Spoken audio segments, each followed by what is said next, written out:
I died 23, won't you bury me? Good afternoon, and thank you very much for your film. Congratulations, it's a great film. And my first question is for Mr. Pritzker. It has been 7 years since your previous film.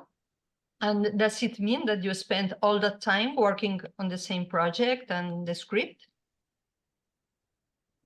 I spent a lot of time working on this project and script, but there were a handful of others that came and went and maybe come back some other time. But I would say before COVID, it looked like we were going to go and make this movie. And then COVID happened, and then my attention kind of shifted to some other things. And then as it felt like maybe people would start to make movies again, I went back to the script, and throughout COVID, Griffin and I had stayed in touch and became friendly. And I felt like if I really pushed, that I could get this movie made with Griffin. And so that was sort of the light at the end of the tunnel of quarantine. And here we are. And there's something biographical in your film. Yes, there's a lot that's biographical in the film. I think the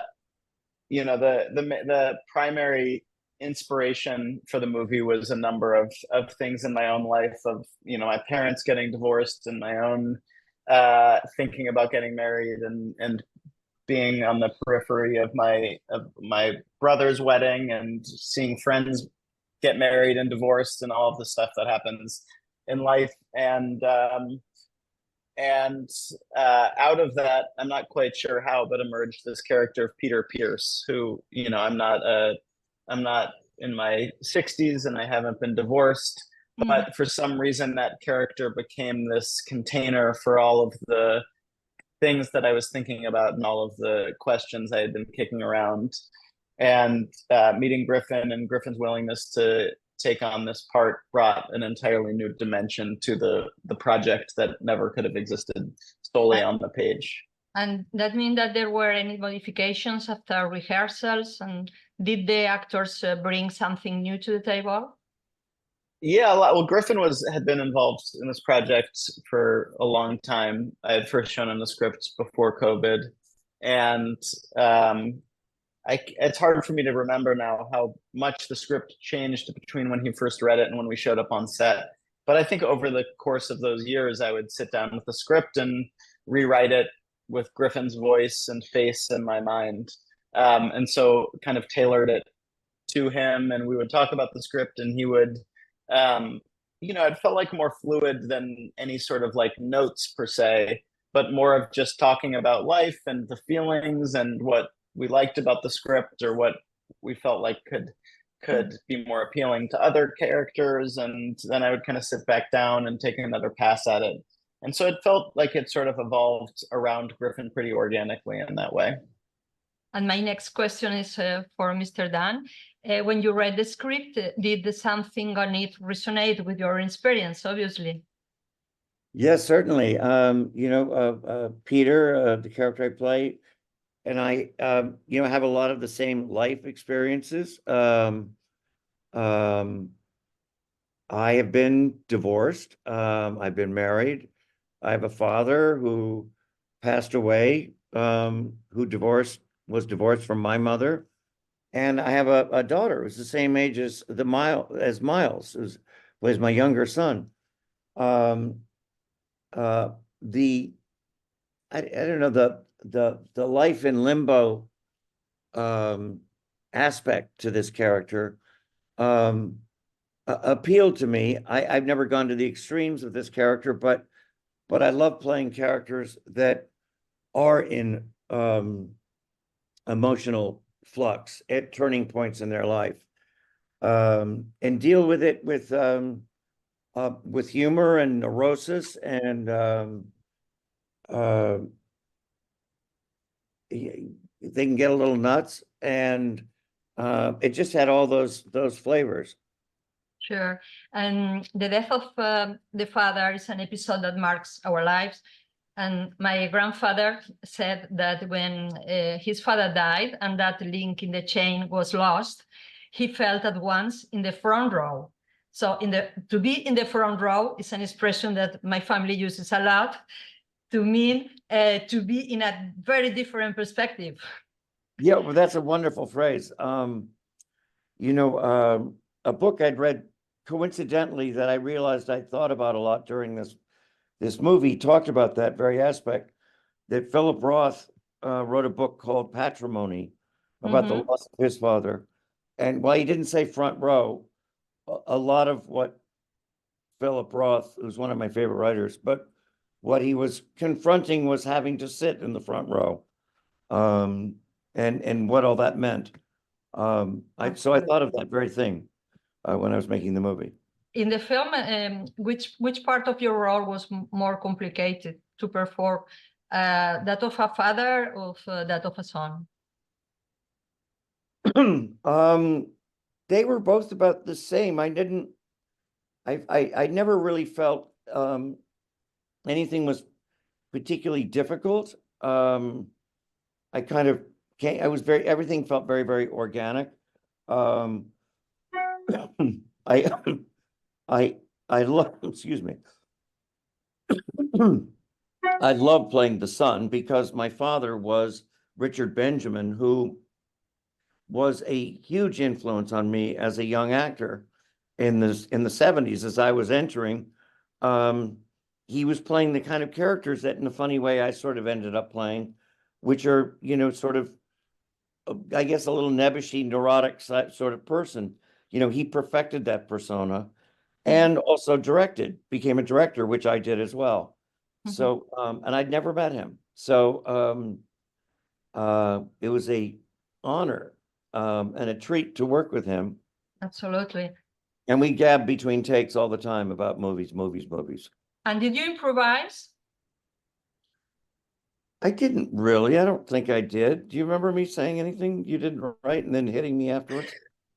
No, I mean, I think there were moments where, you know, we would be doing a scene and Griffin would say, I feel like I need to have a response here. I can't let this guy have the last word.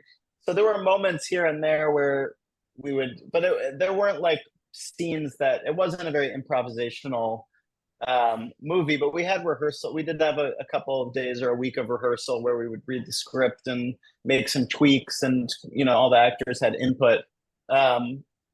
But I wouldn't say there was a ton of improvising going on. Yeah, no. And Mr. Pritzker, the film drops us right into the middle of a family's life, with the only prologue being the parents' divorce. And there's a huge ellipsis in terms of the couple past and the relationship with their children. That makes the film a kind of family iceberg on which you show only a small part of it, but a very significant part of it.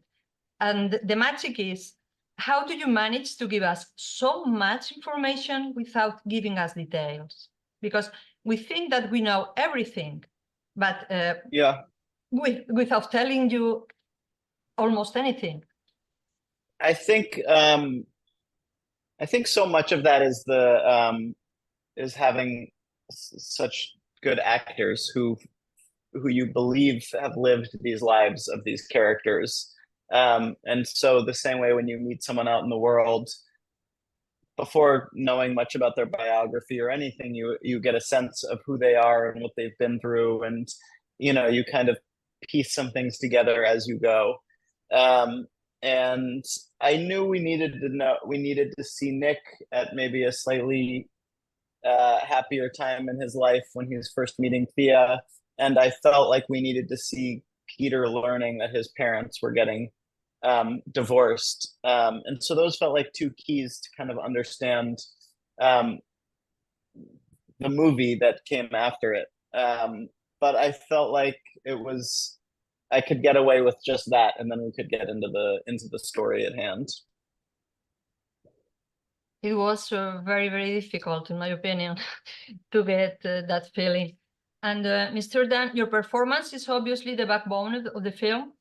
And how do you get that permanent feeling of discomfort, tension, melancholy, but at the same time showing so much love? No, It's thank super you. realistic. No, thank you. Well, all those first adjectives, the discomfort and all that's my bread and butter as an actor, of, being in uncomfortable situations and, most times trying to find humor in it. But, as I got older, I took this class, an acting class. I hadn't taken an acting class in 30, 40 years, but it was a Chekhov workshop, and all the actors, we just did scenes from Chekhov. And I'm well into my 60s, and I played these Uncle Vanya, and I played Ivanov, and I saw that I was actually perfect for that kind of character, that I've been at one level or another a Chekhovian character without ever knowing it. That being tragic and funny, ridiculous, but very, very human, feeling a great deal, and just being able to turn my emotions to have them go from one thing to another and react differently, and in unlikely ways. So I don't know. I think those qualities and being able to show the love and compassion through it all is, I guess, something that I had to live long enough to be able to pull off. That's amazing. And in your career, you have developed your work in producing, directing, acting. You directed one of my favorite documentaries ever, The Center Will Not Hold. Mhm. Thank you for giving us something so beautiful and meaningful. And my question is, what do you prefer about each side of filmmaking?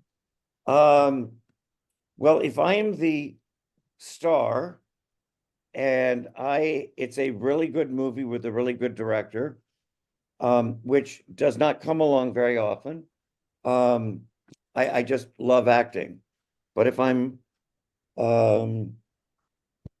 but that movie you talked about, Joan, about my aunt, I think was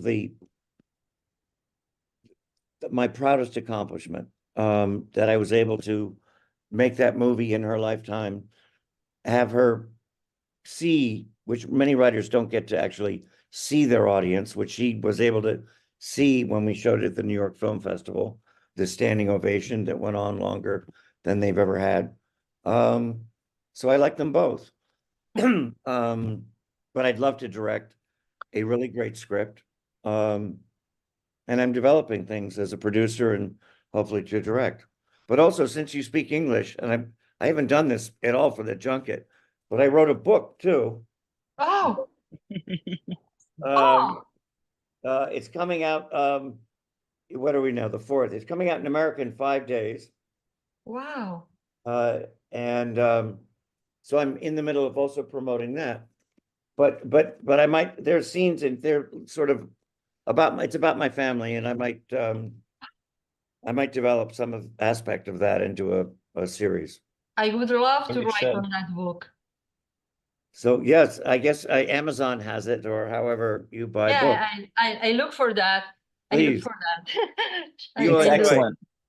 And one question for Mr. Pritzker was, what was the casting process like? Did you have Griffin, Richard Benjamin, and Rosanna in mind from the beginning? When I first had the idea, actually, it's funny, it ties back to the Joan documentary. My wife had gone to see a screening of the Joan Didion documentary, and I had been writing the script and trying to figure out who would be right for the role of Peter. And Wendell came home from the screening where Griffin had presented the movie and said, I just saw Griffin Dunne introduce his documentary, and I think he would be perfect for your movie. And I mentioned it to my producer, Bruce, who's known Griffin for a long time. And so sort of that in a kind of unusually easy way, the three of us were able to get lunch after Griffin had read the script and talk about it. And it felt like that immediately kind of removed a lot of the the stuff that usually comes with a casting process, that there was a direct line of communication. And then it was a long time before it actually felt like we were going to go and make this thing. And so, as I said earlier, I got to kind of rewrite the script around Griffin, and things just started. Once it was clear we were actually going to make the movie, things started to fall into place. I think Griffin and I were both sort of touched and blown away that Richard Benjamin was up for coming to play this small part. And the same thing with Rosanna Arquette. And then I think when James Norton signed on to play Nick, it sort of just felt like everything started falling into place in a way that I think can only happen once the train is really left the station, which is what makes making a movie so terrifying. Is I think you kind of want everything to be just right before it leaves the station, and that's not how it, at least in my case, that's not how it's worked. In my opinion, it's a perfect cast because everything feels so organic. Yeah, And, thank you. I'm talking about so. chemistry.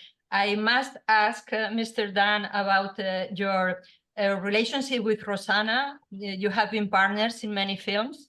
Yeah. Can you tell us about your relationship?